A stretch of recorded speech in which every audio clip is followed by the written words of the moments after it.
I'll be reading John chapter 8, verses 51 through 59. Most assuredly I say to you, if anyone keeps my word, he shall never see death. Then the Jews said to him, now we know that you have a demon. Abraham is dead, and the prophets, and you say, if anyone keeps my word, he shall never taste death. Are you greater than our father Abraham, who is dead, and the prophets are dead? Who do you make yourself out to be? Jesus answered, if I honor myself, my honor is nothing. It is my Father who honors me, of whom you say that he is your God. Yet you have not known him, but I know him. And if I say I do not know him, I shall be a liar like you. But I do know him and keep his word. Your father Abraham rejoiced to see my day, and he saw it and was glad. Then the Jews said to him, you are not yet 50 years old, and have you seen Abraham? Jesus said to them, most assuredly I say to you, before Abraham was, I am. Then they took up stones to throw at him, but Jesus hid himself and went out of the temple, going through the midst of them, and so passed by. Thank you, brother. You know, it's interesting. That passage is so powerful for so many different contexts. That passage is one that challenges the Muslim, as that passage teaches the deity of Christ, his eternality. Jesus says, I am. That passage challenges, for that cause and reason as well, the Jehovah's Witness, who likewise rejects the deity of Christ. As Jesus declares in that passage, I am, his eternality. That passage also challenges the Jew, as it clearly lays out that one greater than Abraham is here. And the intention of God was always for one greater than Abraham, given Jesus being on the scene and obviously being eternal, speaking to the things of Abraham as though present, and not because he wasn't present, but because he was, because he is eternal. That passage also challenges the atheist and those who would make claims regarding creation. We had in our study this morning in our Bible class our first memory verse. If you were afraid of the morning Bible class because we would be memorizing passages, guess what the first verse is? It's the very first verse you'll find in your Bible, Genesis 1 and verse 1. In the beginning, God created the heavens and the earth. That's not just a verse for VBS. It's not just a verse for young people in the back classrooms. Here's a question to the atheist. What caused time? Now, they would say what caused physical matter is the Big Bang, which goes against their own law. It doesn't make any sense. So now they've said, as we discussed, well, aliens caused physical matter. But here's a question, which that in and of itself makes no sense, and no need for us to speak any further on it. What caused time? Jesus gives us the explanation here in John chapter 8. He is eternal. He is outside of time. Moses, when speaking to God in the burning bush, asked who it is that Moses should declare unto God's people there in Egypt, enslaved. Who do I tell sent me? In other words, why would they believe me? How do I explain to them what it is that I'm about to go do? God says, you tell them I am sent you. In other words, God defined himself. The name that God used is a descriptor. He's eternal. He is spirit. John chapter 4 and verse 24.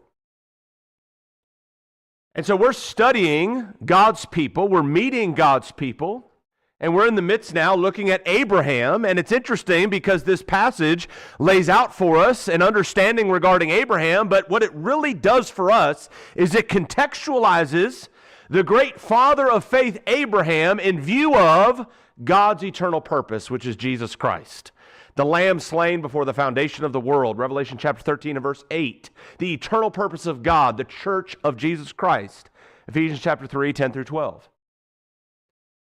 And Jesus is clearly defined for us in the Scripture as being greater than Abraham, and we're going to really highlight four major points this morning. One that is greater than Abraham is before us in the New Testament, before us now to this very day, the King of Kings, Jesus Christ, given his position. We're going to look at the position, number one. We're going to then look at the priesthood, number two. We're then going to look at the perfection, number three, and then we'll look at the preeminence, number four. Point number one, the position. One that is greater than Abraham, Jesus Christ, is before us. And how can we know that he is greater than Abraham? Well, because of his position. His position is that of eternality. There was no creation point for Jesus. There was no beginning of Jesus. The second member of the Godhead is divine. He is deity. He is eternal. And so therefore, all things pertaining to Abraham, Jesus was not only aware of, but was in tune with, as Jesus is laying out here in this very discussion in John chapter 8. You know, John chapter 1 in the gospel account according to John lays out for us additional details regarding Jesus Christ. And one of the denominations we mentioned just a minute ago, Jehovah's Witness, because of the difficulty of John chapter 1 and their ideology and their positions, they have created their own translation and have tweaked and changed and modified what John has before us in John chapter 1, not based upon the original text, to try to justify their position. But John chapter 1 is very clear. Verse 1, in the beginning was the Word, and the Word was with God, and the Word was God. The same was in the beginning with God. All things were made by him, and without him was not anything made that was made. Jesus Christ is the executor of God the Father, the architect's plans. He is the actual one who did the creating. Everything was created through him. He was in the beginning, verse 2. In other words, he himself was not created, but he was there when creation started, including time. The position of Jesus is far superior to than that of Abraham. And no one would make the claim, none of our Jewish friends would make the claim that Abraham was somehow deity. They would not make the claim that Abraham, as great as he was great enough to the point where he is eternal. That's not made. But Jesus in this discourse in John chapter 8 is explaining he's been around all along. He's been in tune all along. Before Abraham was, I am. This complicates seriously the ideologies, the faith system of belief of so many, as Jesus captures here for us his nature and who he is. His position is far superior than that of Abraham. We see, number one, the position. Why is it that Jesus is greater than Abraham? Number one, the position. Number two, the priesthood. The priesthood. You might be scratching your head and wondering about this, but let's go to Hebrews chapter 7. In Hebrews chapter 7, it lays out for us some discourse regarding the priesthood and details concerning the priesthood and how priesthoods work and different understandings that we can gain from the nuances of a priesthood and how it works. And the entirety of this chapter, just as the entirety of the book of Hebrews, lays out for us why Jesus is better And in particular, Hebrews chapter 7 is dealing with the priesthood of Jesus being better than the priesthood of Levi, which would have challenged the Jewish people, would have also emboldened and strengthened the faith of Hebrew Christians who were struggling not to go back into the Jewish law. And so the Hebrews writer is explaining, hey, the priesthood of Jesus, what it's based on, what it's rooted in, where it comes from, is far superior than the priesthood of the Old Testament law. Now, how is that done?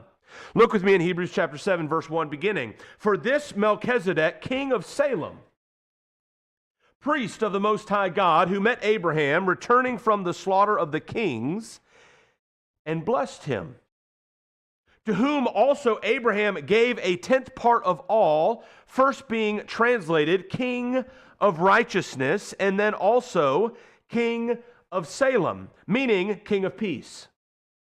Without father, without mother, without genealogy, having neither beginning of days nor end of life, but made like the Son of God, remains a priest continually. In other words, the Old Testament does not give us a lot of detail about Melchizedek. There's hardly anything about Melchizedek. Yet we have an entire chapter in the New Testament about Melchizedek. Why? Because God had Moses record what he did regarding Melchizedek because it was to look future concerning Jesus Christ. And so the genealogy of Melchizedek is not known, it's not recorded. The specificity, who he was, who his parents was, none of that is recorded like so many other instances throughout the Old Testament, right? We know where Levi came from. We know where Jacob came from. We know where Isaac came from. We understand their seed line, their lineage, and we understand why it matters, because God was very specific as to what the various tribes were to do concerning what land they would have, and likewise what their responsibilities were, specifically concerning, for example, Levi. Priests would come from the tribe of Levi. But concerning this Melchizedek, who was a priest that Abraham engaged with, prior to Jacob even being born, prior to the law of Moses even being established, prior to Levi even coming out of the seed of Abraham, this Melchizedek is a priest. Well, the Jewish people, very interested in genealogy, very interested in specificity regarding where people come from. None of that is known. The Hebrews writer is saying, hey, like Jesus, who is eternal, there is no beginning, there is no end. As it relates to this Melchizedek, from a record perspective, it's not known. He's the King of Peace, the King of Salem.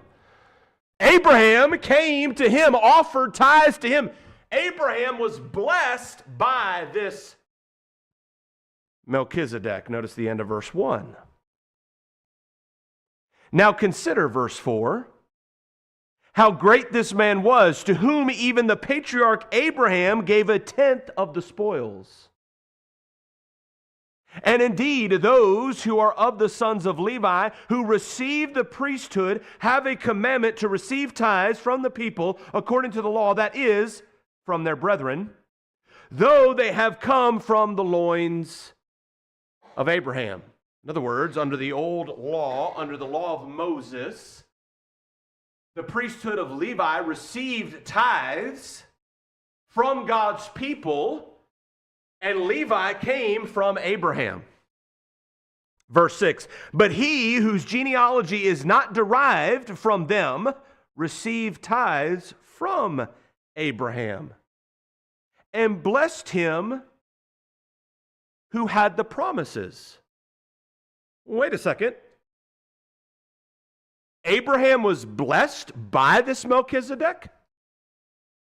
Abraham gave tithes to this Melchizedek? Father Abraham, who's better? Father Abraham or Melchizedek? Who is it that's giving the tithes? Abraham is. Who is it that's doing the blessing? Melchizedek is. Based upon those dynamics, who is it that looks to be greater? Melchizedek. Verse 7, Now, beyond all contradiction, the lesser is blessed by the better. In other words, Melchizedek is better. Verse 8, here mortal men receive tithes, but there he receives them of whom it is witnessed that he lives. Even Levi, who receives tithes, paid tithes through Abraham, so to speak. In other words, the tribe of the priesthood gave tithes to this Melchizedek. How so? Through the seed of Abraham. So which priesthood is better? Again, notice the justification and the logic here in verse 7. Who's better, the tribe of Levi, the priesthood of Levi, or Melchizedek? Melchizedek is better. Verse 10, for he was still in the loins of his father when Melchizedek met him. Therefore, if perfection were through the Levitical priesthood, for under it the people received the law, what further need was there that another priest should rise according to the order of Melchizedek and not called according to the order of Aaron? In other words, if the Levitical priesthood was exactly what we needed and was perfect, then why would there be another priesthood? Why would the priesthood of Jesus need to be established and that priesthood be based upon the order of Melchizedek? Verse 12, for the priesthood being changed of necessity, there is also a change of the law. In other words, when you change a new priesthood, likewise the law itself changes. We are now under the law of Christ. Verse 13, for he of whom these things are spoken belongs to another tribe from which no man has officiated at the altar. In other words, Jesus did not come from Levi, did he? What tribe did Jesus come out of? Next verse tells us, verse 14, for it is evident that our Lord arose from Judah, of which tribe Moses spoke nothing concerning priesthood. Jesus is not authorized according to the old law to be a priest according to the Levitical law. But his priesthood is not based upon the Levitical law. His priesthood is based upon the order of Melchizedek, the king of Salem, the priest that took tithes from Abraham. Who's better? Jesus is far better. And so the Jewish people, who were very, very interested in genealogy, very, very interested in preeminence, very, very focused on which tribe is better and who has the greater upper hand. And we have a great example of this, by the way, as Paul is writing to the Philippians. If you notice what Paul says concerning his former life in Philippians chapter 3, notice with me there in verse 5. He says, circumcised the 8th day of the stock of Israel, of the tribe of Benjamin. In other words, the tribe of Benjamin, given the various events that took place by those who came from the tribe of Benjamin throughout the Old Testament law, were seen as a very, very powerful, well-respected tribe. So to be able to claim, hey, I come from the tribe of Benjamin, it's almost like saying, hey, I graduated from Harvard. They very much care about genealogy. They very much care about where people come from and how the order of things work. And so the Hebrews writer in Hebrews chapter 7 is saying, hey, guess what? In terms of the priesthood, why are you so focused on the Levitical priesthood? One who is far greater, Jesus Christ, who is a priest after the order of Melchizedek, who was before the Levitical priesthood, who received tithes from Levi through the loins of Abraham, is here, Jesus Christ.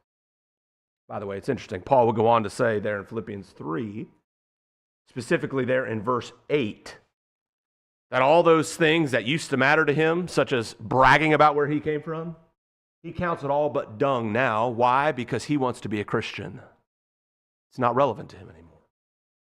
We see Jesus as far superior than Abraham because of the position. We see Jesus as far superior to Abraham because of the priesthood. And by the way, when you think about the priesthood of Jesus, he is a priest that can empathize, sympathize, understand the difficulties that we face. In other words, although he did not sin, Hebrews chapter 4, the end of verse 15, there was no sin in him. He was tempted in all points like as we are, and sympathizes with the difficulties that we go through in this life. And that is far different than the priests under the Old Testament law, who refused to relate to the common man, who saw themselves as high and mighty, who did not compassionately care about nor concern themselves with the difficulties of the everyday man. But Jesus, who never sinned, he sympathizes with us. He understands what we go through. He cares about us. Those priests on the Old Testament law, you know how difficult it was to even get in contact with one of them, to even engage with one of them? We understand. Just think about the disciples of Jesus and what they said regarding the children that would come to Jesus. No. Send the children away. Jesus would rebuke them. If you had any position or power in the first century under the Old Testament law, you were removed from the common man. You didn't want to deal with the common man. We find that throughout the gospel accounts. We see, for example, the priest in the parable of the Good Samaritan, as Luke records for us. He saw that one who had been beaten by thieves and left dead. What did he do? He passed by on the other side. I'm too high and mighty for that. They had essentially a security detail. They would not be touched with the filth and frivol of everyday nonsense. But yet they had sin. Not Jesus. He had no sin. So if anyone had a right to say, don't bother me with your problems, it would be Jesus. But guess what the Hebrews writer says? Verse 16, let us therefore come boldly, Hebrews 4 and verse 16, to the throne of grace, that we may obtain mercy and find grace to help in time of need. We get to come boldly before Jesus Christ, our priest, to address the Father, to plead with him for our needs. He hears us. He's not like the other priests. His priesthood is far superior, both in terms of rank as well as in terms of character and who he is. But let's look at number 3, the perfection. It's dealt with here in Hebrews chapter 4 and verse 15. Jesus had no sin. Peter tells us the same thing in 1 Peter chapter 2 and verse 22. And that's not the case with Abraham. You know, it's interesting how God had the Bible written. And it's interesting that Moses is the one that recorded the accounts of Abraham. And it's interesting contemplating how well respected Abraham was. And if man had written what man wanted to write and the Bible wasn't inspired, what would man have done concerning those leaders that they looked up to? They would have said nothing but glowing things about them. But yet when you look in the pages of the Bible concerning the life of Abraham, what do we find concerning Abraham? We learn of the unfortunate events regarding Hagar and Ishmael. Genesis chapter 16 and Genesis chapter 21. We likewise read of the unfortunate events of Abraham telling his wife to lie to the Egyptians and to Pharaoh. Genesis chapter 12, verses 10 through 13. And then in this very account, I want you to notice what ends up happening and what takes place. Verse 14 of Genesis chapter 12. So it was when Abram, this is before he's called Abraham, came into Egypt that the Egyptians saw the woman. Now remember, verses 10 through 13, Abraham said, lie, Sarah, you tell people you're my sister. Don't tell people you're my wife. So now they're coming into Egypt, and the Egyptians are looking at Sarai at this point, and they're thinking and commenting on her beauty. Verse 15, the princes of Pharaoh also saw her and commended her to Pharaoh, and the woman was taken to Pharaoh's house. He treated Abram well. For her sake, he had sheep, oxen, male donkeys, male and female servants, female donkeys and camels. But the Lord plagued Pharaoh and his house with great plagues because of Sarai, Abram's wife. Now, as great as Abram was, what happens here? He lies. He sins. And then, notice who he gets rebuked by. Pharaoh is the definition of an idolatrous, heathen, unrighteous, wicked king. Verse 18, Pharaoh calls Abram and says, "What is this you have done to me? Why did you not tell me that she was your wife? Why did you say she is my sister? I might have taken her as my wife. Now therefore, here is your wife. Take her and go your way." So Pharaoh commanded his men concerning him, and they sent him away with his wife and all that he had. Abraham was not perfect. Abraham sinned. Abraham got rebuked by an idolatrous, heathen, wicked king, called out. Jesus is far superior. Never sinned. No guile found in his mouth. Spotless. We see the position, we see the priesthood, we see the perfection, and finally we see the preeminence. The preeminence of Jesus Christ. We saw in Hebrews chapter 7, in the first few verses, that Melchizedek was called the King of Salem. Again, Jesus came from royalty in terms of, physically speaking, what he ties back to. But yet we also know, 1 Timothy chapter 6 and verse 15, he is the King of all kings. Steve is going through on Wednesday night a beautiful study regarding Isaiah and what Isaiah saw. And the majesty of the Lord on the throne, ruling over all the nations. Strategic power. Continued provisions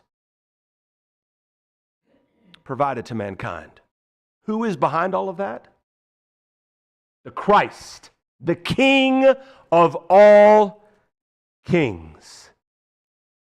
Paul writes to the Colossians regarding Jesus and his nature and what it is that he did, once again concerning creation, concerning his position, concerning preeminence. Notice there beginning in verse 16 of Colossians 1, "For by him all things were created that are in heaven and that are on earth." Sounds a lot like John chapter 1, doesn't it?